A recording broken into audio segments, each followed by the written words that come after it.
남북 관계와 북미 관계가 급속도로 발전하면서 동북아시아 정세가 요동치고 있는데요.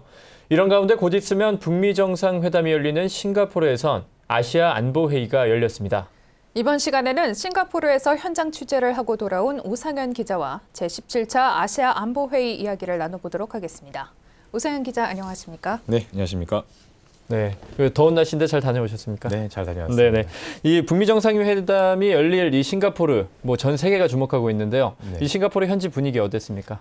제가 느낀 분위기는 상당히 차분한 분위기였습니다. 저희 취재진이 5월 31일 창의 국제공항에 내려서 이제 숙소로 이동하는 사이에 현지 교민들에게 얘기를 좀 전해드릴 수 있었는데요.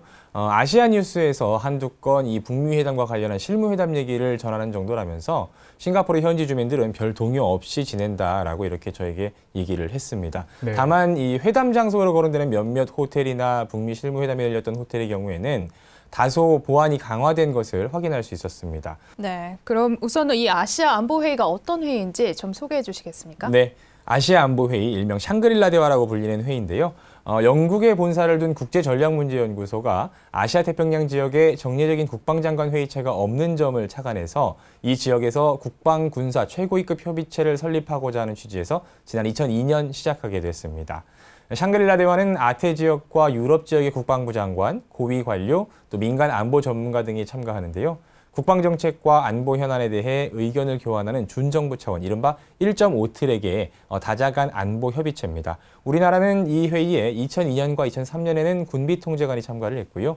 국방부 장관은 2004년 3차 회의 때부터 시작해서 17차인 지금까지 매년 참가하고 있습니다. 올해에는 우리나라와 미국, 일본, 중국, 러시아, 호주, 독일, 프랑스 등 35개 나라가 참가를 했고요. 북한은 지금까지 단 한 차례도 참가한 적이 없습니다. 네, 그렇군요. 이 매년 열리는 회의이긴 하겠지만 이번에 급변하고 있죠. 네. 북미 관계나 남북 관계 이런 주제들이 논의가 됐나 궁금한데요. 그렇습니다. 이 샹그릴라 대화는 크게 이제 본회의, 특별 세션, 양자 다자 대화 이렇게 구성이 되는데요. 북한의 이름이 언론에 많이 오르내리는 만큼 저도 사실은 기대를 좀 많이 하고 갔었거든요. 네. 하지만 그와 관련된 회의가 생각보다 좀 없었습니다. 오히려 한 세션에서 좀 다뤄졌었는데요. 네. 북한 관련된 대화 주제는 올해는 이제 북한의 위기 완화 방안을 주제로 본회의 한 곳에서만 논의가 진행됐는데, 이 자리에서는 송영무 국방부 장관이 한반도 비핵화와 아태 지역의 평화와 번영을 주제로 연설을 했습니다. 송 장관은 이번 연설에서 북미 양측의 정상들이 한반도의 완전한 비핵화를 위한 직접 대화 의사를 견지하고 있고, 당사국들 모두가 북미 간의 대화를 지지하고 있기 때문에 북미 정상회담이 반드시 성사될 것으로 전망한다고 밝혔습니다.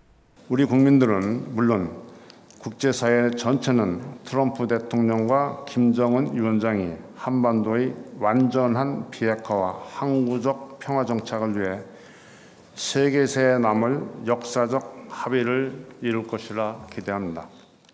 송 장관은 또 한반도의 평화와 번영 정책을 추진함에 있어서 최선의 노력을 다하고 단순한 평화 지키기를 넘어서 평화 만들기를 이뤄나갈 것이며, 북한의 붕괴나 흡수 통일, 인위적 통일을 추구하지 않고 한반도 평화 통일에 대한 국제사회의 지지를 이끌어낼 것이라고 강조했습니다. 그러면서 판문점 선언의 군사 분야를 쉬운 분야부터 합의해서 점진적으로 차분하게 이행하겠다고 강조했습니다. 한편 이날 연설이 끝나고 나서 송 장관에게 많은 질문이 쏟아졌는데요. 여러 질문자들이 북한의 변화 의지에 대한 의구심을 품고 질문을 하자 송 장관은 북한을 이해하고 적극 도와야 한다고 강조했습니다. 김정은 위원장이 통 큰 결단을 해 나가는데 계속 의심을 하게 된다면 서로 회담이라든지 그러한 그 발전에 지장을 초래한다고 생각합니다. 따라서 그렇게 해 나가는데 적극적으로 돕고 이해를 해주면서. 네, 한편 제임스 매티스 미 국방장관도 이날 연설을 했다죠. 네. 한반도 비핵화 관련해서는 어떤 언급이 있었나요? 매티스 장관의 연설은 좀 다른 차원에서 좀 진행이 됐습니다. 미국의 리더십과 인도태평양 안보 도전 과제라는 주제로 연설을 했는데요. 대체적으로 남중 국해 문제에 대해서 기존에 미국 정부가 고수해왔던 항행의 자유라든지 해당 지역에서의 안전한 교역을 강조하면서 모든 국가들이 공정하게 지역을 이용해야 한다고 강조했습니다. 남중 국해의 영향력을 확대하고 있는 중국에 대한 견제 입장을 분명하게 밝힌 것이죠. 네. 한반도에 대해서는 CBID, 즉 완전하고 검증 가능하며 불가역적인 비핵화를 한반도에서 이룰 수 있도록 노력할 것이고, 한미 동맹과 미일 동맹은 21세기에 맞게 업그레이드하려고 한다 이렇게 밝혔는데 그쳤습니다. 다만 질의응답에서 일본 기자가 북미 회담에서 주한미군이 한반도에서 철수하는 문제가 논의되느냐고 질문을 하자 주한미군의 문제는 협상의 대상이 아니다라고 분명하게 선을 그었습니다. 네. Separate and distinct from the negotiations that are going on with DPRK. That issue will not come up in the discussions with DPRK. And as you all recognize, those troops are there as a recognition of a security challenge. 송영무 장관도 역시 연설이 끝나고 나온 같은 질문에 대해 미국과 동일한 입장을 밝혔습니다. 또 다른 시대가 열리고 있는데 또 다른 시대에 대비해서 더욱 한미 동맹과 주한미군의 역할은 새롭게 발전하면서 지역의 평화와 안보를 보장해 나갈 예정입니다. 네, 이번 회담에서는 양자 간, 다자 간 회담도 진행되지 않았나요? 네. 어떤 나라와 어떤 이야기를 나눴는지 좀 궁금한데요. 네, 송영무 국방부 장관은 저희 취재진보다 하루 늦게 6월 1일 싱가포르에 도착했는데요.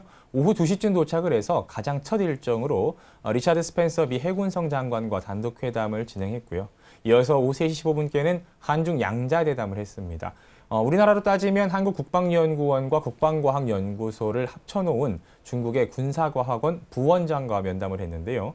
송 장관은 이 허레이 준장과 면담에서 한반도의 완전한 비핵화와 평화체제 구축을 위한 각국의 외교적 노력을 평가하고 이를 지속적으로 이어나가기 위한 한중 협력 방안을 논의했습니다. 특히 송 장관은요, 중국과 우연치 않은 군사적 충돌을 방지하고 평화로운 조우나 만남이 되어야 된다며 최근에 있었던 카디즈 침범 문제 등에 대해서도 얘기한 것으로 전해졌습니다.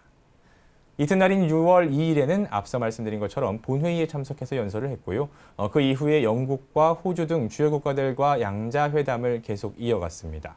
특히 제임스 매티스 미 국방장관과의 양자회담을 좀 주목해 볼 필요가 있는데요. 매년 샹그릴라 대화에서 한미 두 장관이 만나서 10월 말에 열릴 한미 안보협의회의의 대략적인 내용을 정리하기 때문입니다.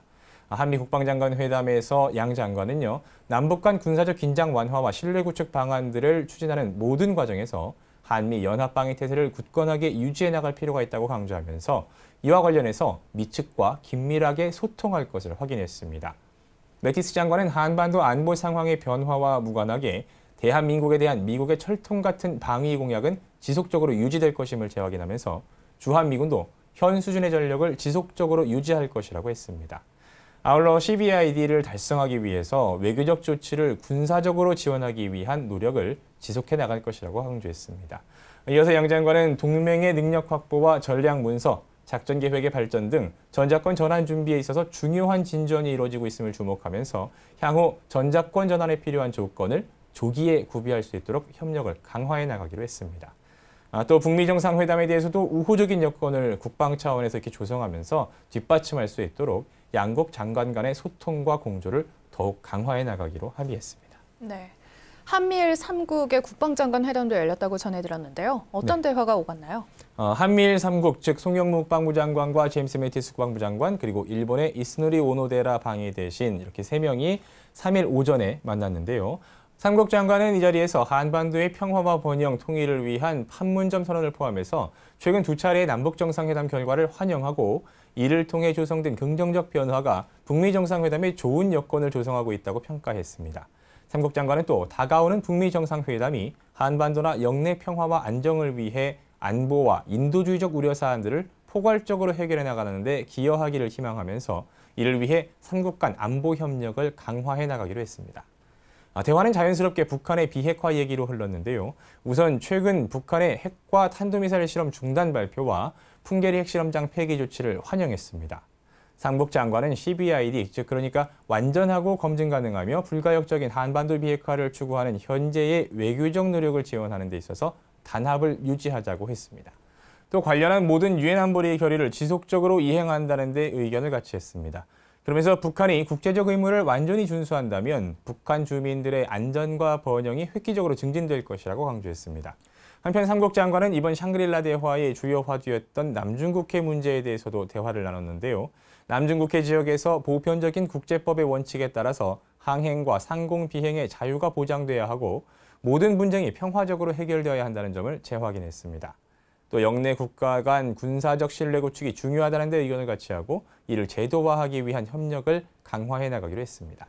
이 밖에도 한미일 3국이 주도하는 다자 안보 협력이 영내 평화와 안정을 유지하는 데 있어 중요한 역할을 수행하고 있다고 평가하고 정보 공유와 고위급 정책 협의, 연합훈련, 또 기타 교류 협력 등을 지속해 나가기로 합의했습니다. 네, 오상현 기자 수고 많으셨습니다. 고맙습니다.